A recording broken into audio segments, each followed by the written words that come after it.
I'm Angela Cairns. I'm an author, writer and mindset coach, and I'm back with some thoughts about the left and the right side of our brain and how they influence the way that we think and react.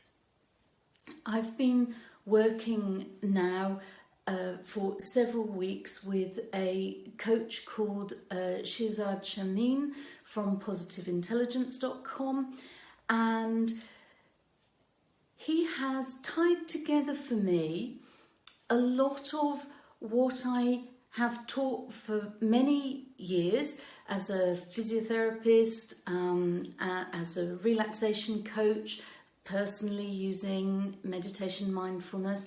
He's tied together for me, and I've had a real aha moment about this left and right side brain thinking, so I wanted to talk to you about it. And fundamentally, the left-hand side of our brain is where our primitive survival responses live, our fight, flight and freeze responses. And they are primitive responses to existential threats, to danger.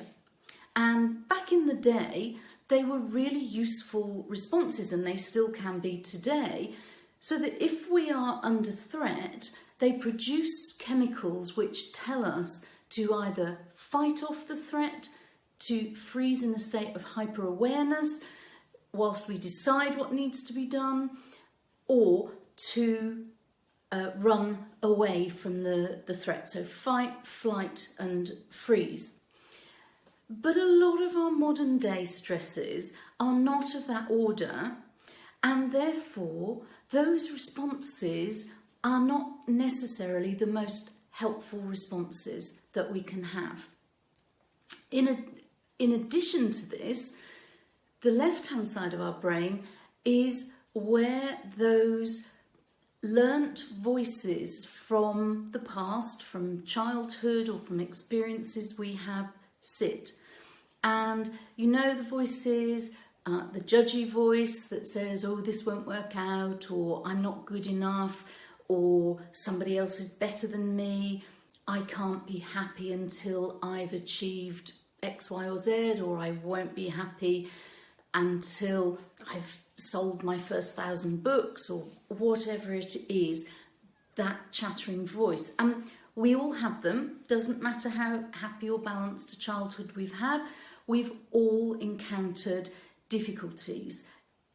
Other kids in the playground, an unexpected death in the family, illness of a parent. We encounter those difficulties, and the point is that as children, we are dependent and vulnerable. And therefore, we need the institutions, our parents, in order to survive to adulthood, which is what our physiological programming is, that we survive through to adulthood. Now, imagine if your life was put in the hands of somebody completely incompetent, how stressful that would feel. Well, as children, we modify what we believe about the world around us in order to not experience that stress, and to believe that the people and the institutions we depend on are valid and competent. So what we start to do is we believe that any issues that we have are as a result of ourselves. So we may start to believe that we're untidy or messy or lazy, that we're not lovable, that we're not worth having friendships. And those voices get ingrained in our thinking.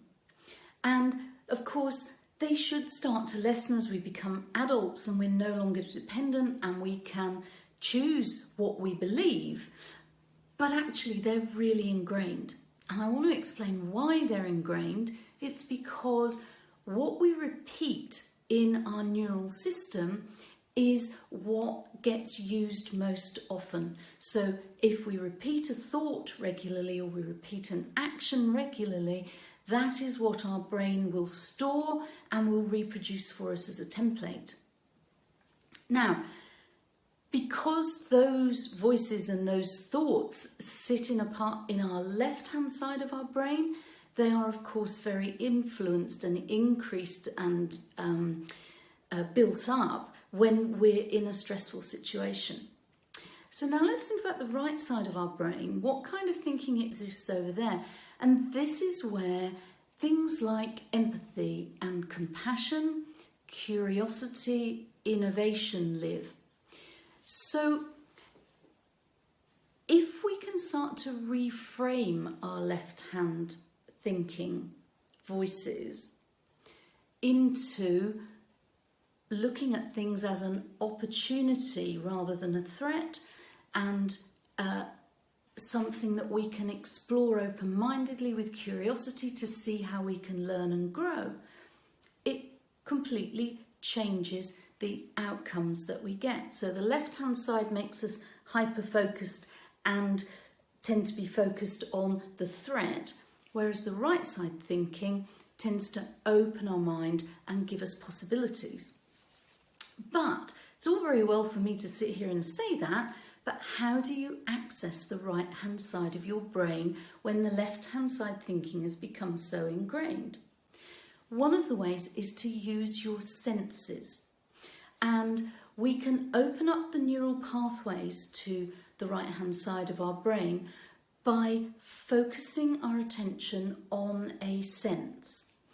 And that creates a circuit breaker, and it allows us to go into that right-hand side of the brain. So simple things, doesn't have to be long, but it's much better if it's repeated regularly through the day. So if you set yourself a little alarm, or you tie it into an activity that you do regularly through the day, and you practice this as a skill to open up the neural pathways to the right-hand side of the brain.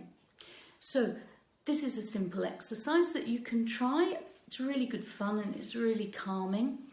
Just sit yourself comfortably and upright with your feet on the floor. You can close your eyes or not, doesn't matter. And I want you to focus your hearing as far away as possible. I want you to see what the furthest possible sound you can hear is. And it might be rumble of traffic, it might be an aeroplane, it might be the wind outside or bird song outside. Just focus for a few seconds on the furthest away sound you can hear.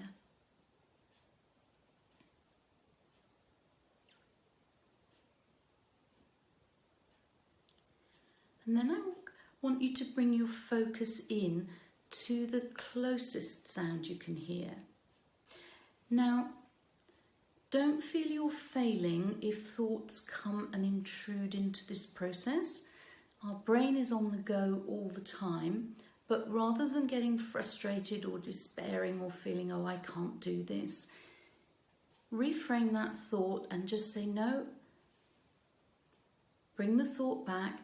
I'm focusing on my hearing at the moment. And it doesn't matter how many times you have to do that, just refocus yourself back onto your hearing.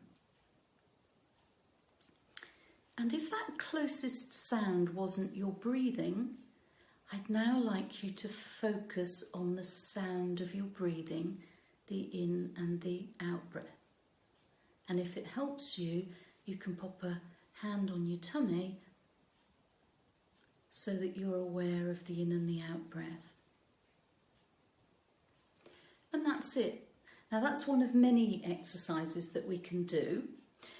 But once you've done that circuit breaker, and you can use it if you're getting into a situation where that self-doubt voice and so on is chatting in your brain, do the circuit breaker and then think with empathy and compassion. Identify the judgmental voice and say, well, that judgmental voice is saying that, but I'm going to look at it with a more open mind and see what I can learn from this. And repetition is key here. Now, if this has interested you, I'm going to do 2 more short videos which explore this a little bit more. But if you'd like to have a chat to me about this and work with me further on it, feel free to contact me at angelacairns.com and we can have a conversation to see how this might help you in your writing or your everyday process. Thank you. Bye-bye.